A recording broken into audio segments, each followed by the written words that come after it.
falei, olha, mãe, eu espero que você morra mesmo. Ela lembrava do meu irmão. Mas então sabe isso por quê? batia Eu entendi. naquela Voltava minha inveja. de novo. Porque Sim. tudo girava em torno dele e eu entrei, eu também ajudava tudo. Sim. Mas e eu, né?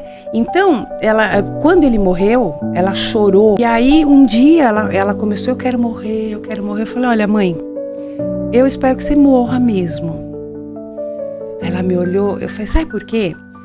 Se ele foi embora e eu que fiquei não sou o suficiente para que você tenha vontade de continuar vivendo, como eu amo você, então se você acha que é o melhor para você, Fantástico que você falou. nunca mais ela falou. Repetiu aquilo. Nunca mais ela Deu repetiu uma acordada. aquilo. Quer dizer, ela lembrava do meu irmão morto há 20 anos e ela não sabia quem eu era.